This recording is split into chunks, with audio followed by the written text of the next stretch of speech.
प्रचोद वणिक पुत्रों जैसी सौदेबाजी करने वाले क्षत्रियों की उस भूमि से जहां सिर झुकाए उपस्थित थे, यत्र नार्यस्तु पूज्यन्ते रमन्ते देवता के नारे लगाने वाले बड़े बड़े गांडीव, गदाएं, कालजयी वाणों से भरे तुणीर और हिमालय सा ब्रह्मचर्य भीष्म बैठते हैं। इस स्थिति की विचित्रता उतर चुकी थी प्रत्यंचा अपराजय गांडीव की, क्योंकि वह गिरवी पड़ा था बेईमान पासों के पास।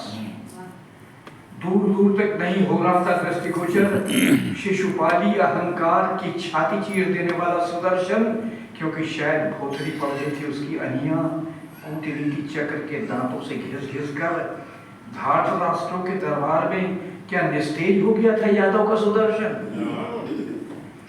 विडंबना कैसी कि सतीत्व को अपमानित करने वाले हाथ दुरभिसंधियों के शिविर में थे सुरक्षित, क्योंकि शायद भूल गया था कुछ समय के लिए सुदर्शन आक्रमण वह केवल कर सकता था लज्जा को वस्त्र दान का सुरक्षात्मक काया रूपाय।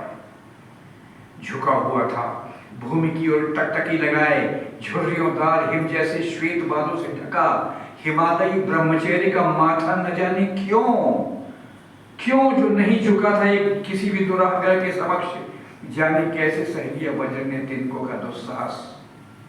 धरती फटी नहीं, आकाश टूटकर गिरा नहीं, देखा सबने टुकुर टुकुर निर्लज्ज अहंकार द्वारा लज्जा की लाज लूटने का प्रयास करती कापुरुष स्तर को।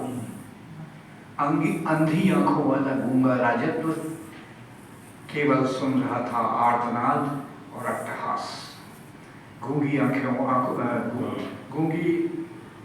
अंधी आंखों वाला गूंगा राजत्व केवल सुन रहा था आर्तनाद और अट्टहास और आर्तनाद, दृश्य परिवर्तन।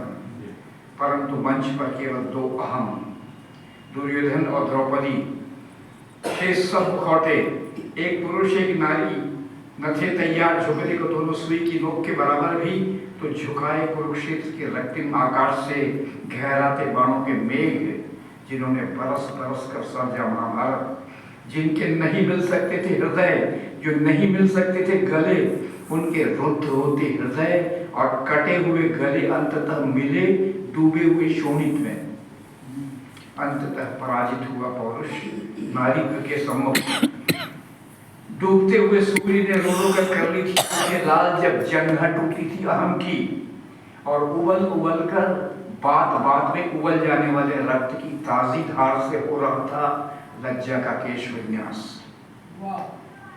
उस स्मशान में गीदड़ों श्वानों गिद्धों की हर्षित ध्वनियों, पीली चीत्कारों, चिताओं में जलते शवों की दुर्गंधी के मध्य पीट रहा था अपना माथा भारत।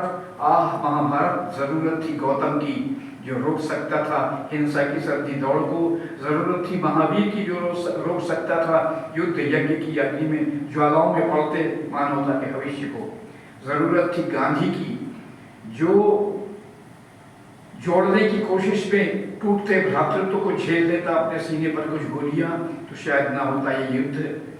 जरूरत थे ईसा की जो स्थापित करने के लिए शांति और प्रेम लटक जाता क्रूस पर और ठोक दी जाती नफरत और हिंसा की कीड़ें ईश्वर पुत्र के सीने पर तो शायद ना होता यह युद्ध। यह सब ना होता यह महाभारत यदि राजत्व की आंखों में जाले न होते स्वार्थ के, यदि राजत्व की आंखों में जाले न होते स्वार्थ के, और यदि न देखना पड़ता उन्हें दिव्य कहलाने वाली दूसरे की उदार दृष्टि से। न होता यह सब यदि पितृत्व जन्मांध न होता, न होता यह सब यदि पितृत्व जन्मांध न होता, और यदि आंखों में मातृत्व के बंधी होती पट्टियां न बंधी होती मोह की, होते रहेंगे ये अंधे भारत महाभारत अस्मिता और स्वार्थ के कुरुक्षेत्रों में, जब तक अहम के दानों और प्रतिहिंसा के पिशाच करते रहेंगे, अट्टहास करती रहेगी आर्तनाद मानवता, होते रहेंगे महाभारत हर द्वापर में, होते रहेंगे महाभारत हर द्वापर।